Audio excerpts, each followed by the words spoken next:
Saya pribadi terlibat dalam G30S yang gagal, ujar Soedisman, tokoh terakhir PKI yang masih hidup dan sempat diadili secara terbuka sebelum dieksekusi. Tapi, benarkah ia bicara atas nama partai? Atau sekadar atas nama segelintir elit yang melangkah sendiri tanpa masa?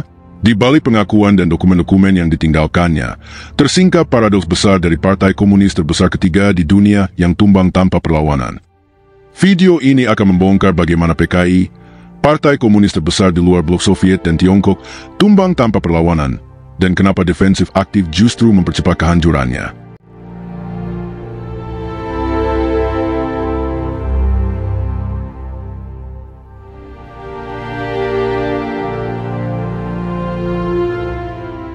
Di tengah badai pembantaian, penangkapan, dan tekanan besar pasca G30S tahun 1965, masih ada secerca jejak intelektual dan reflektif yang ditinggalkan oleh sisa-sisa elit PKI. Dua dokumen penting mencerminkan hal ini, Kritik Otokritik atau KOK dari Politbiro CDPKI dan Uraian Tanggung Jawab, Pembelaan Soedisman di depan Mahkamah Militer Luar Biasa pada 21 Juli 1967. Keduanya tidak diragukan keasliannya, bahkan oleh para mantan kader atau simpatisan PKI di dalam maupun luar negeri. KOK diyakini disusun oleh sejumlah tokoh Politbiro yang masih buron pasca peristiwa tahun 1965, dan hingga kini masih ada saksi hidup yang mengetahui proses penyusunannya. Soedisman, yang naik menjadi tokoh nomor 1 PKI setelah Aidit, Nyoto, dan MH Lukman terbunuh, juga meninggalkan satu dokumen politik lain yang belum sempat rampung ditulis, sebelum dieksekusi pada akhir tahun 1968. Namun, yang paling menarik dari dokumen-dokumen ini bukan sekadar isinya, melainkan bagaimana mereka mencerminkan krisis internal partai yang selama ini dikenal monolitik dan solid. Antar pengakuan dan strategi politik. Dalam pembelaannya, Soedisman membuat pernyataan yang menggemparkan sekaligus membingungkan. Tokoh-tokoh PKI terlibat dalam G30S, tetapi PKI sebagai partai tidak terlibat. Kalimat ini bukan hanya pengakuan pribadi, tetapi juga upaya memilah tanggung jawab, seolah ingin menarik garis tegas antara kesalahan individu elit dan tubuh partai secara keseluruhan. Namun, justru disinilah letak persoalannya. Apakah ini bentuk kejujuran politis Soedisman, satu-satunya tokoh PKI yang berani tampil di muka umum setelah Aidit, Nyoto, dan MH Lukman tewas? Atau ini adalah manuver terakhir untuk menyelamatkan citra partai yang sudah hancur, agar masih mungkin dilanjutkan di masa depan oleh para simpatisan yang tersisa? Pernyataan ini dilematis karena memunculkan pertanyaan serius tentang struktur dan kedisiplinan organisasi PKI. Bagaimana mungkin tokoh-tokoh teras partai bisa bergerak dalam operasi politik sebesar G30S tanpa mandat, kontrol, atau sepengetahuan struktur partai? Jika memang gerakan itu dilakukan oleh segelintir pimpinan, maka ini menunjukkan kegagalan mekanisme internal partai. Tapi jika seluruh partai tahu, pernyataan Soedisman bisa dianggap sebagai pembelokan fakta atau bahkan pembelaan tak jujur. Lebih jauh lagi, pernyataan itu membuka tabir penting bahwa pada titik tertentu, elit PKI tampaknya merasa bisa berjalan sendiri, tanpa konsultasi ke bawah, tanpa mobilisasi massa, tanpa menyentuh jutaan anggota yang justru menjadi kekuatan utama mereka. Dan ini bukan sekadar asumsi. Di dalam dokumen Kritik Otokritik yang disusun oleh Politbiro setelah tragedi tahun 1965, diakui secara terang-terangan bahwa PKI mengalami kelemahan serius dalam 3 bidang utama, ideologi, politik, dan organisasi. Ada kegagalan membangun garis massa yang kuat dan disiplin kader yang kokoh. Akibatnya, ketika krisis datang, partai tak mampu bereaksi secara kolektif dan solid. Dalam konteks ini, pernyataan Soedisman tidak bisa dibaca hanya sebagai pembelaan hukum, tetapi sebagai cermin dari keretakan internal yang sudah lama menganga. Ia mengungkap bahwa elit partai sebenarnya telah berjarak dengan tubuh organisasinya. Mereka mengandalkan keputusan tertutup, langkah-langkah rahasia, dan relasi kuasa informal yang jauh dari proses konsolidasi politik massa. Pemisahan antara elit dan massa ini dalam dunia gerakan kiri bukan sekadar kesalahan teknis. Ini adalah pengkhianatan terhadap prinsip dasar Marxisme, kekuatan rakyat sebagai subjek utama sejarah. PKI, yang dulu dikenal sebagai partai massa paling besar di luar Uni Soviet dan Tiongkok, justru runtuh karena elitnya terjebak dalam manuver politik tertutup tanpa basis yang ikut bergerak. Dalam logika politik modern, ini bisa disebut sebagai contoh klasik dari krisis representasi, di mana pimpinan tidak lagi mewakili kehendak dan kekuatan rakyat, tetapi bergerak atas nama mereka secara sepihak. Maka tidak mengherankan bila ketika krisis meletus, massa tidak turun ke jalan, kader-kader kebingungan, dan partai ambruk tanpa bisa membela diri. Jadi, alih-alih menyelamatkan citra partai, pernyataan Soedisman justru mengungkap titik lemah mendasar dari PKI, bahwa kekuatan politik sebesar apapun bisa runtuh dari dalam jika kehilangan koneksi sejatinya dengan basis sosialnya. G30S, gerakan tanpa massa. Salah satu kritik paling tajam dalam pembelaan Soedisman adalah soal keputusan antara gerakan G30S dan massa rakyat. Ia menyebut secara lugas, gerakan itu terpisah sama sekali dari kebangkitan massa. Pernyataan ini bukan hanya refleksi, tetapi juga otokritik mendalam terhadap inti strategi PKI. Bagaimana bisa sebuah partai yang selama 2 dekade terakhir membanggakan diri sebagai partai massa revolusioner, justru kehilangan koneksi dengan elemen yang menjadi sumber kekuatannya? PKI adalah partai dengan jaringan organisasi terbesar di luar blok komunis utama. Ia punya barisan tani lewat BTI, buruh lewat SOPSI, perempuan lewat Gerwani, pemuda lewat Pemuda Rakyat, dan intelektual kiri yang aktif menulis di media maupun diskusi kampus. Klaim memiliki basis jutaan anggota bukan isapan jempol. Maka ketika G30S terjadi, sebuah momen yang mestinya menjadi ujian terakhir bagi kekuatan itu, ketiadaan gerakan rakyat justru menjadi anomali besar yang mengguncang kepercayaan pada karakter sejati partai tersebut. Soedisman secara tersirat mengakui bahwa G30S bukan hanya gagal secara militer, tetapi gagal secara politis. Tidak ada persiapan ideologis yang memadai, tidak ada strategi agitasi propaganda yang kuat, dan tidak ada mobilisasi massa yang terkoordinasi. Gerakan ini seperti operasi senyap yang dijalankan oleh kelompok elit, bukan ekspresi dari ledakan politik rakyat.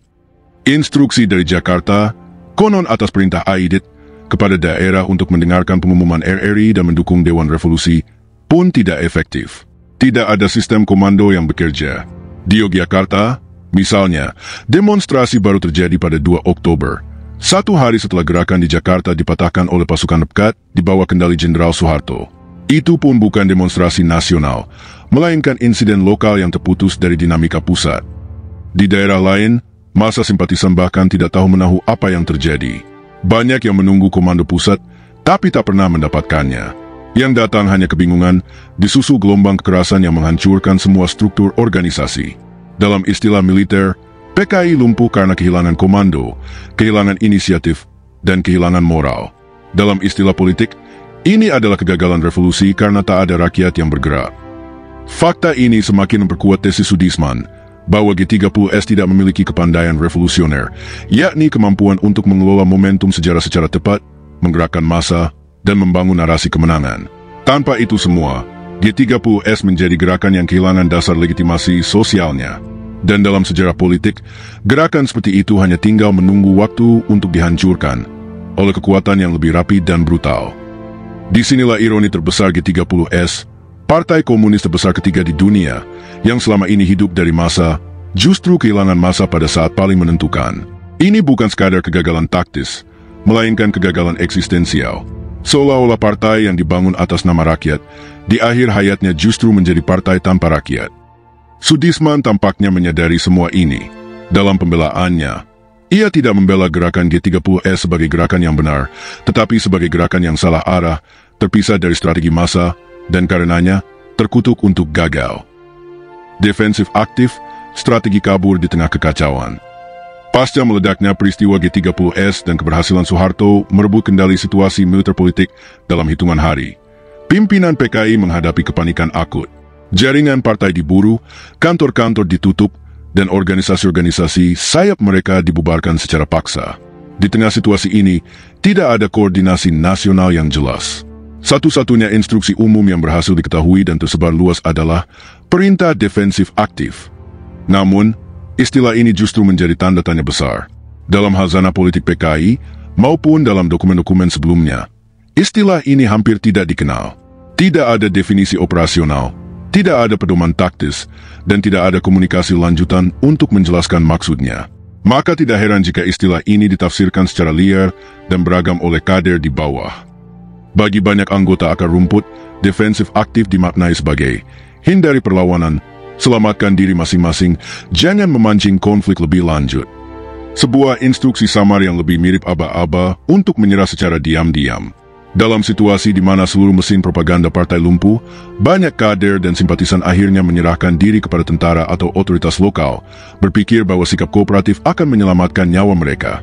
Tapi harapan itu ternyata sangat naif.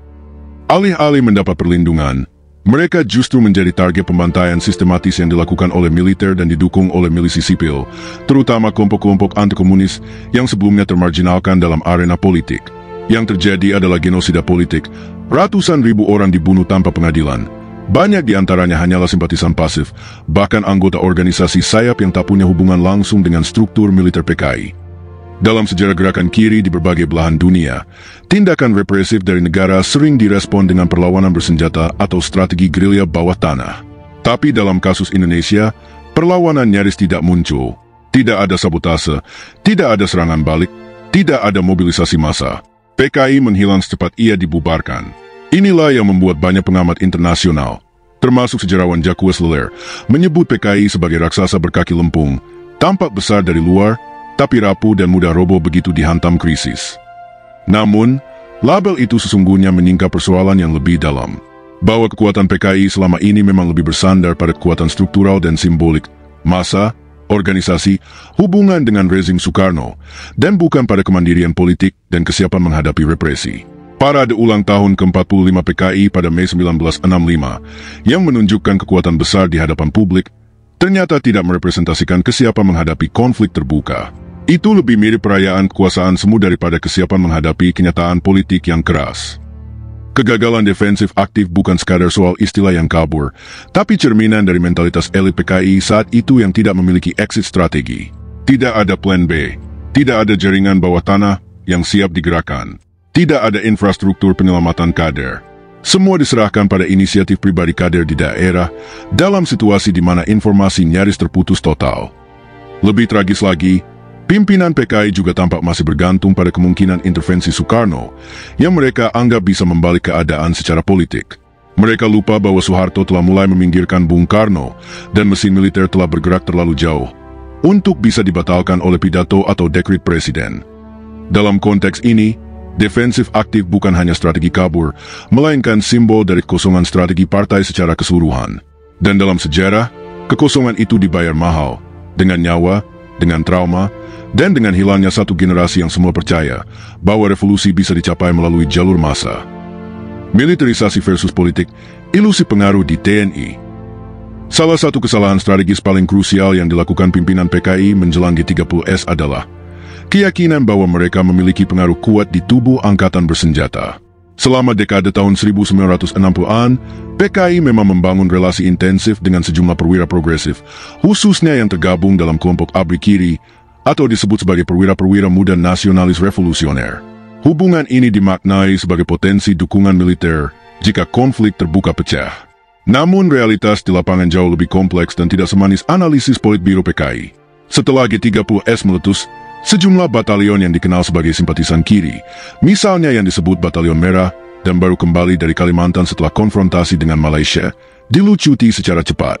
Mereka ditangkap tanpa sempat memberikan perlawanan.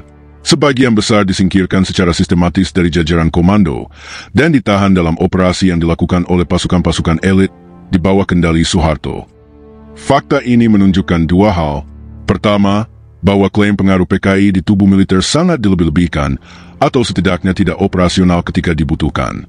Kedua, bahwa militer Indonesia pada saat itu, meskipun terfragmentasi secara politik, masih memiliki struktur komando yang kuat dan terpusat, serta mampu menyatukan barisan dengan cepat di bawah kepemimpinan Soeharto pasca 1 Oktober 1965. Keyakinan bahwa PKI bisa mengandalkan unsur-unsur progresif dalam TNI adalah bagian dari ilusi politik yang fatal.